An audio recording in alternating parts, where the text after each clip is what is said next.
নাফরমান বেনামাজি বান্দা যখন মৃত্যু শায়ান হয়ে পৌঁছে মালিকের কাছে ফরিয়াদ করবে, আল্লাহ আমাকে আরো কিছুদিনের জন্য দুনিয়াতে হায়াত দিয়ে পাঠান, মালিক তার এই আবদারকে কবুল করবে না। নাফরমান বান্দা আক্ষেপ আর আফসুস করতে করতে যখন মারা যাবে, কবরে শায়িত হবে, তখনও সে আফসুস করবে, কোনো কাম হবে না। নাফরমান বান্দা বেনামাজি বান্দা হাসরের মাঠে যখন উঠবে, তখনও আফসোস করবে, আর দুনিয়াতে রিটার্ন আসার জন্য মালিকের কাছে ফরিয়াদ করবে, তখনও কোনো লাভ হবে না। হবে? এই নাফরমান বান্দাকে পরবর্তীতে যখন জাহান্নামের ফায়সালা দেওয়া হবে, জাহান্নামী হয়ে আল্লাহর এই নাফরমান বেনামাজি বান্দা তখন জাহান্নামের মধ্যে কি করবে? আল্লাহ পাক রব্বুল আলামিন এই নাফরমান বেনামাজির একটা চিত্র তুলে ধরেছেন। আল্লাহ বলেন, ওয়া হুম ইয়াস্তারিখুনা ফিহা রব্বানা আখরিজনা মিনহা ফাইন উদনা ফাইন্না যালিমুন। জাহান্নামী জাহান্নামের আগুনে জ্বলে পুড়ে ছারখার হয়ে যাবে, বিষাক্ত সাপ আর পোকামাকড়ের কামড় খেয়ে অসহ্য হয়ে যাবে তার অবস্থা। এখন সে মালিকের কাছে কান্নাকাটি আর চিল্লা ফাল্লা করে বলবে, রব্বানা আখরিজনা মিনহা, ও মালিক জাহান্নামের আযাব সহ্য হচ্ছে না রে মালিক, জাহান্নামের আগুনের জ্বালন সহ্য হচ্ছে না আল্লাহ, জাহান্নামের সাপের কামড় আর সহ্য হচ্ছে না রে আল্লাহ। ও মালিক দয়া করে মেহেরবানি করে আল্লাহ আমাকে আবার কিছুদিনের জন্য হায়াত দিয়ে দুনিয়াতে পাঠান। এতদিন তো বুঝি নাই, দুনিয়ার হায়াত তো অবহেলায় কাটিয়ে দিয়েছি, নাফরমানিতে হেলায় খেলায় কাটিয়ে দিয়েছি, নামাজ পড়ি নাই ঠিক মতো। মালিক ও দয়ার মালিক, দয়া করে মেহেরবানি করে দুনিয়াতে পাঠান, ওই জায়গায় গিয়ে আবার ইবাদত বন্দেগী করে আসবো। যদি বিশ্বাস হয় দেখেন, একটু বিশ্বাস করেন, দেখেন না একটু দুনিয়াতে পাঠায় দেখেন কি করি। বিশ্বাস করেন, আল্লাহরে বুঝায় বিশ্বাস করেন, আমি দুনিয়াতে গিয়ে ইবাদত বন্দেগী করব, আপনার কাছে তওবা করতেছি, মাফ চাই, আমাকে একটু পাঠান, অনুরোধ করছি। নাফরমান মালিকের কাছে এরকম অনুরোধ করব। আল্লাহ যদি বিশ্বাস না হয়, আপনি পাঠিয়ে দেখেন না, আমি গিয়ে যদি আবারও নাফরমানি করি তাহলে আমি নিজে জালেম, ওই সময় আমার জান্নাত দিয়ে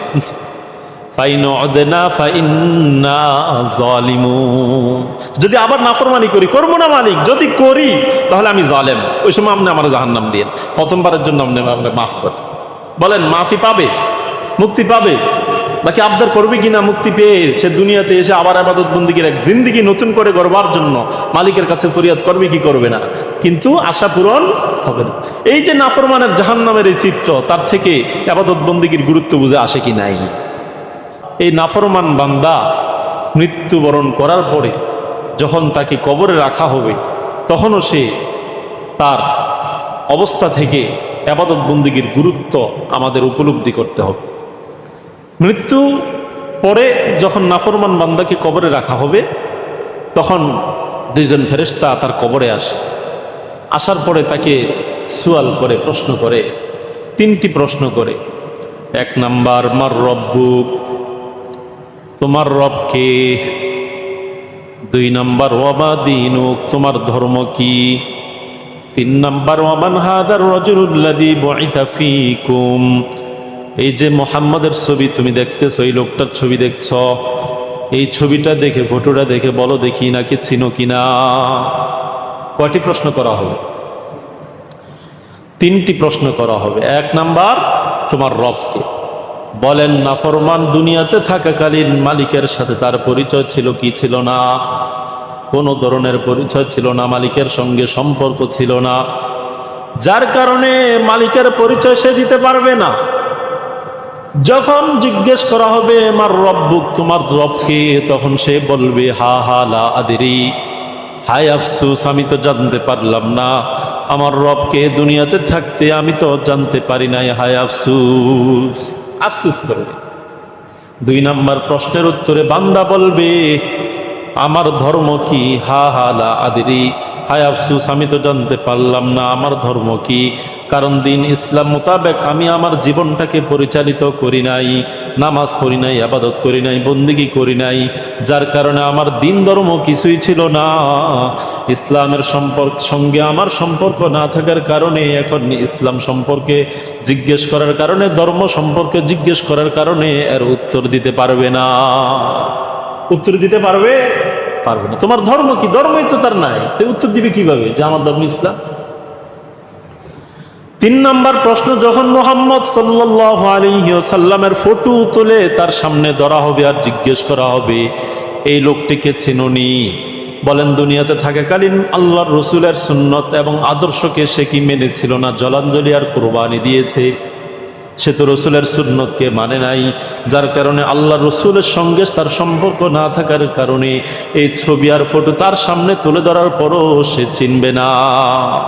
সে বলবে হা হা লা আদরি, হায় আফসুস আমি তো জানতে পারলাম, হায় আফসুস আমি তো জানতে পারলাম।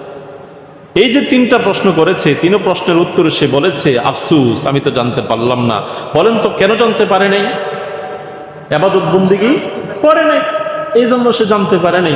এই যে ইবাদত বন্দেগী না করার কারণে সে প্রশ্নগুলোর উত্তর দিতে পারে নাই। আফসোস করেছে কি করে নাই? বলেন তো এই আফসোসটা কেন? ইবাদত বন্দেগী না করার কারণে। তাহলে নাফরমান বান্দাকে কবরে রাখার পরে প্রশ্নের উত্তর যখন দিতে পারে না, তার জবান থেকে যে আফসোস সূচক বাক্যগুলো ব্যবহৃত হয়েছে, বের হয়েছে, এগুলো থেকে আমাদের একটা মেসেজ আসছে কি আসে নাই? যে বান্দা তোরা আমার মতো হইস না, তোরা কিন্তু ইবাদত বন্দেগী করিস, তোরা মালিকের ফরমাবরদার বান্দা হইস, এরকম একটা মেসেজ আসছে কি আসে নাই? তাহলে ইবাদতের গুরুত্ব আছে না নাই? যদি ইবাদত না করে কবরে গিয়ে 3 প্রশ্নের উত্তর দিতে পারবে না। কবরে 3 প্রশ্নের উত্তর দেওয়ার জন্য আপনাকে যে কাজটি সর্বপ্রথম করতে হবে সেটাই হচ্ছে আমলি হওয়া, আখলাকি হওয়া, দিনদার হওয়া, পরহেজগার হওয়া, মালিকের ফরমাবরদার হওয়া, আখলাকি হওয়া, ইবাদত গুজার হওয়া। এগুলো করলে পরে কবরের ভিতরে কয় প্রশ্নের উত্তর দেওয়া যাবে? কথা কয় না। কয় প্রশ্নের উত্তর দেওয়া যাবে? 3 প্রশ্নের উত্তর দেওয়া যাবে। এই 2 নম্বর নাফরমানের 2 নম্বর অবস্থা থেকে ইবাদতের গুরুত্ব বোঝা আসছে। আল্লাহ 3 নম্বর, এই নাফরমান বান্দা মৃত্যুর সময় আফসোস করে করে যখন মারা যাবে, মারা যাওয়ার পরে কবরে গিয়েও যখন ইবাদত বন্দেগী না করার কারণে দুঃখ আর আফসোস করবে, করতে করতে যখন এই কবরের মধ্যে থেকে বছরকে বছর, জনমকে জনম যখন ফেরেশতাদের পিটুনি খাবে, খেতে খেতে খেতে খেতে এক পর্যায়ে যখন আল্লাহ পাক হাসরের মাঠ কায়েম করবেন, কিয়ামত হবে, এই কিয়ামতের মাঠে আল্লাহর এই নাফরমান হাসরের দিন উঠবে। উঠবে কিনা? উঠার পর এই নাফরমান বেনামাজি কুলাঙ্গারের অবস্থা কি হবে এর বিবরণ দিয়ে আল্লাহ পাক নবীকে বলছেন,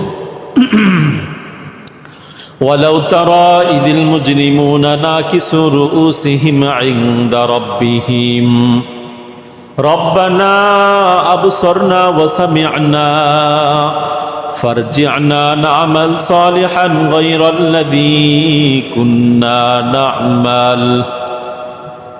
আল্লাহ পাক বলেন, হে নবী, আপনি যদি ওই নাফরমান বেনামাজির অবস্থা হাসরের মাঠে দেখতে পাইতেন, সে যখন আমার সামনে দাঁড়াবে লজ্জিত আর অনুতপ্ত হয়ে মাথাটাকে নিচু করে দাঁড়াবে, কারণ তার খবর তার কাছে আছে সে দুনিয়াতে থাকাকালীন ইবাদত বন্দেগী করে নাই। আমি মালিকের দরবারে সে আজকে আসামির কাঠগড়ায় দাঁড়িয়েছি। আসামি হওয়ার কারণে সে নিজে নিজে লজ্জিত অনুতপ্ত হয়ে মাথা নিচু করে আমার সামনে সে দাঁড়িয়ে থাকবে, আর আমার কাছে সে সর্বশেষ একটা আবদার জানাবে। সে বলবে, রব্বানা আবসারনা ওয়া সামি'না ফারজি'না না'মাল সালিহা।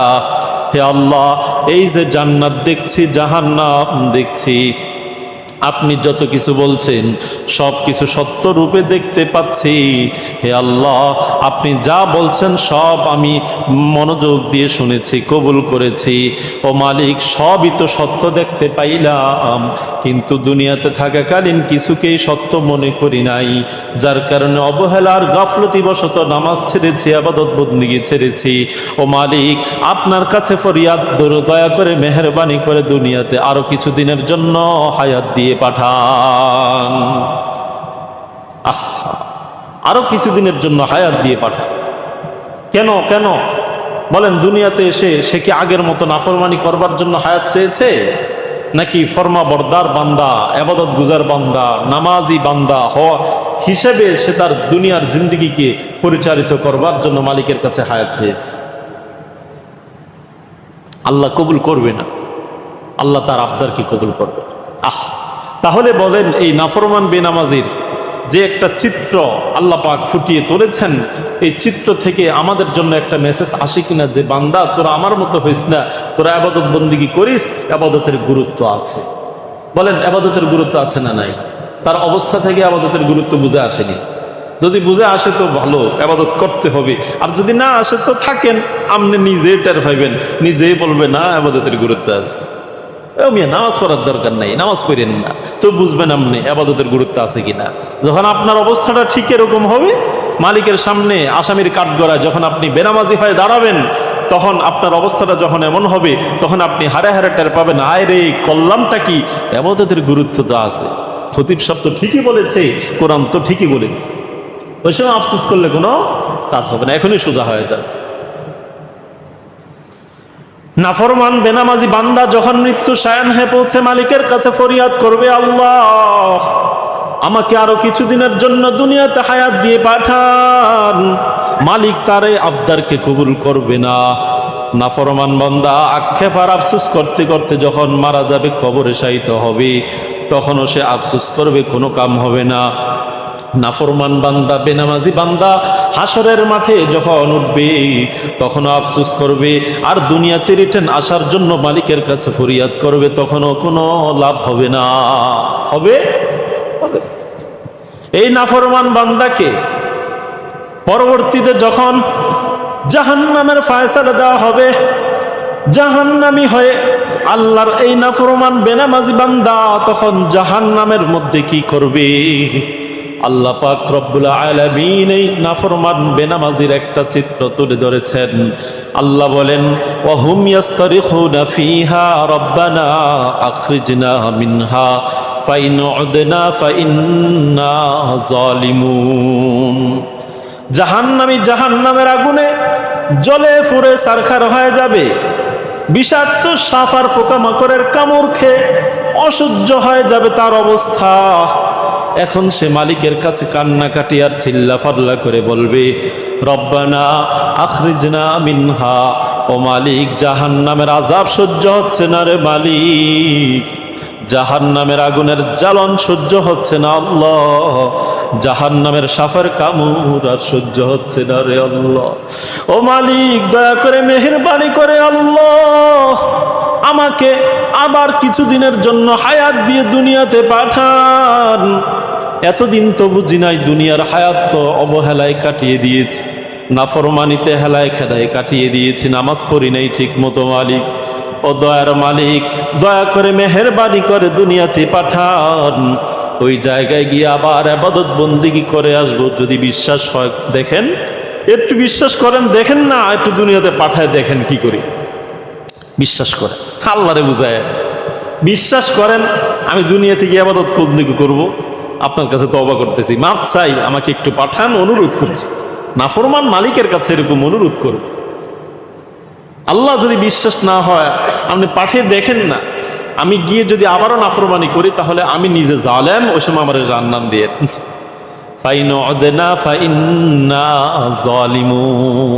যদি আবার নাফরমানি করি, করবো না মালিক, যদি করি তাহলে আমি জালেম, ওই সময় আপনি আমার জাহান্নাম দিয়ে প্রথমবারের জন্য আপনি মাফ করেন।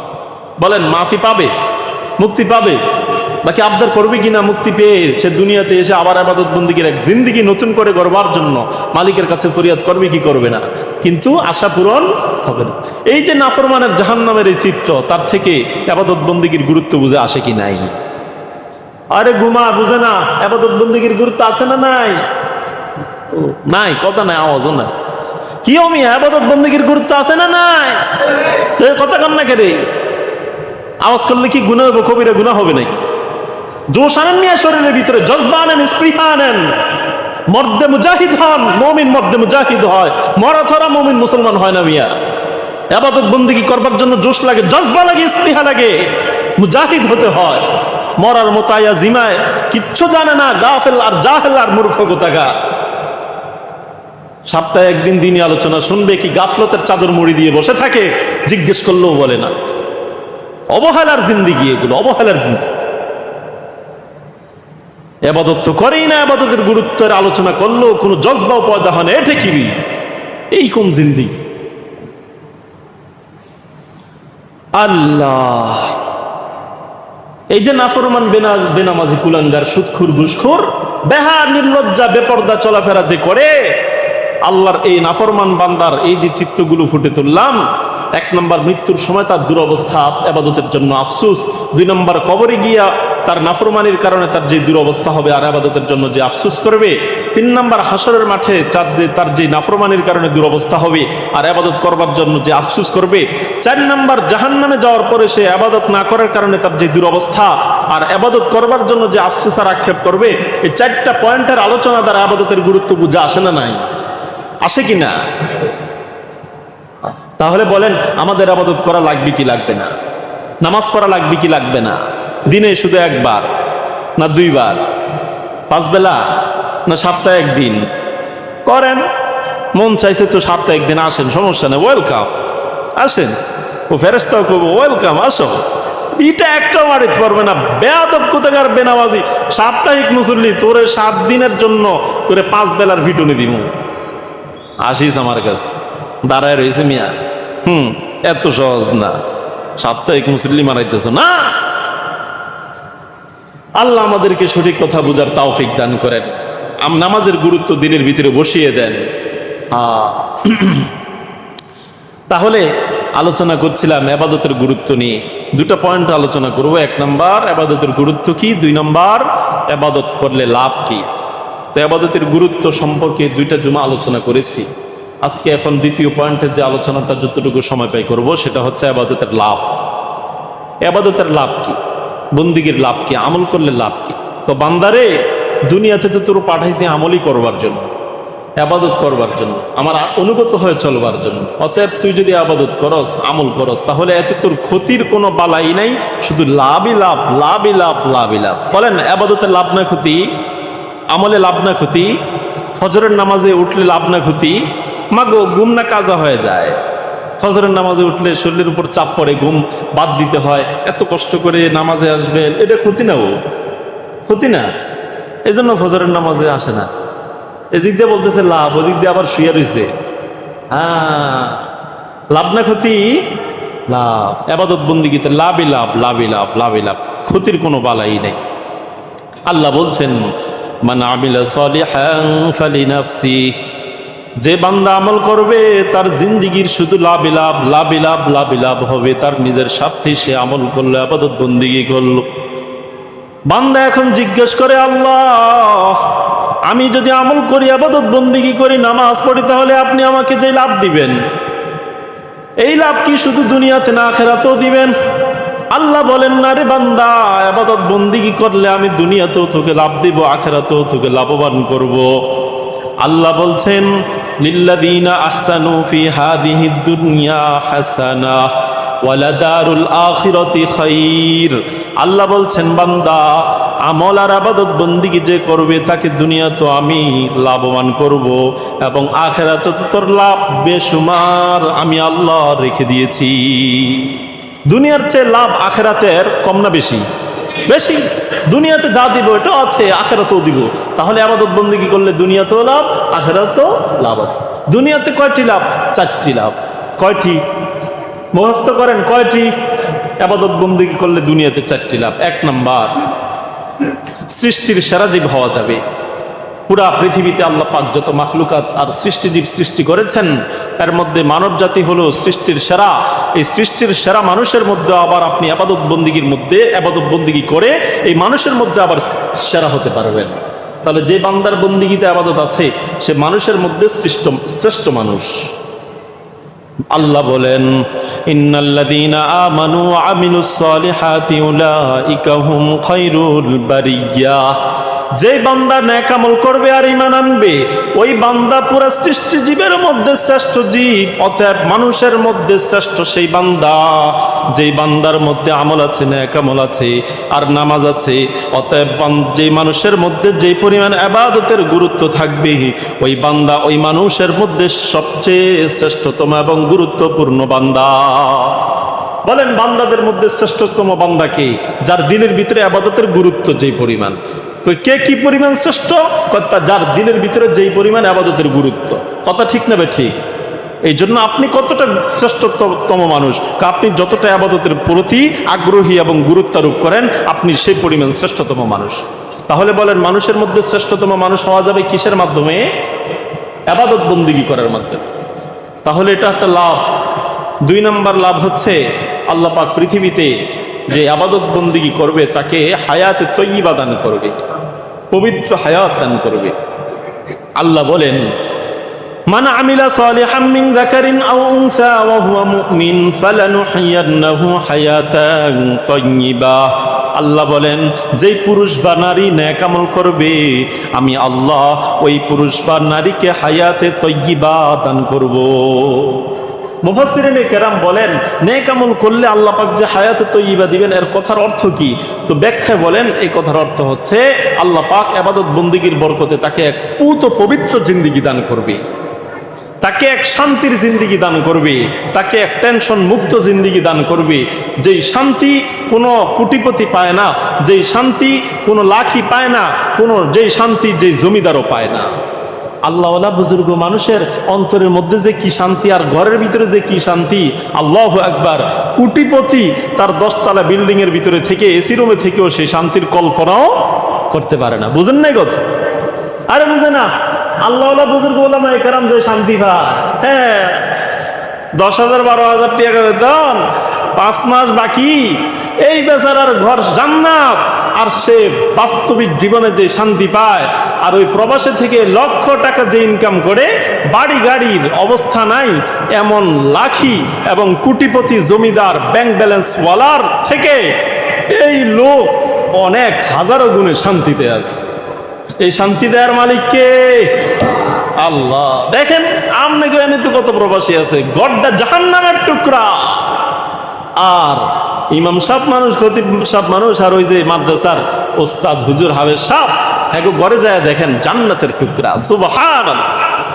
হ্যাঁ, আর ওই ফ্যামিলিতে বিবি কথা শোনে না, ছেলে কথা শোনে না, মা কথা শোনে না, ভাই কথা শোনে না। বুঝেন নাই? সারাক্ষণ ঘরের ভিতরে রঙিন টেলিভিশন চালায় না ফরমান। বিবিও দেখে, ছেলেও দেখে, মেয়েও দেখে, ভাইও দেখে, বোনও দেখে, দাদাও দেখে, দাদিও দেখে। 10 বছর পর্যন্ত এই কুলাঙ্গারের বাসার মধ্যে আজকে রঙিন টিভি জ্বলছে, আর তার ঘরটা জাহান্নামের টুকরা হয়ে আছে। নাফরমানের ঘরে নামাজের খবর নাই, দিনদারিত্বের খবর নাই, পর্দা পুশিদার খবর নাই, তো তার ঘর জাহান্নাম হবে নাকি জান্নাতের টুকরা হবে নাকি? মাথা খারাপের কথা, এত সহজ। এই জন্য শান্তি এটা একমাত্র ইবাদতের সঙ্গে সংশ্লিষ্ট। যে বান্দার জিন্দেগিতে বন্দেগী আছে তার জন্য শান্তি নিশ্চিত, আর যে বান্দার জিন্দেগিতে বন্দেগী নাই, তার জিন্দেগি জাহান্নামের আগুনে জ্বলবে। কথা ঠিক না বেঠিক?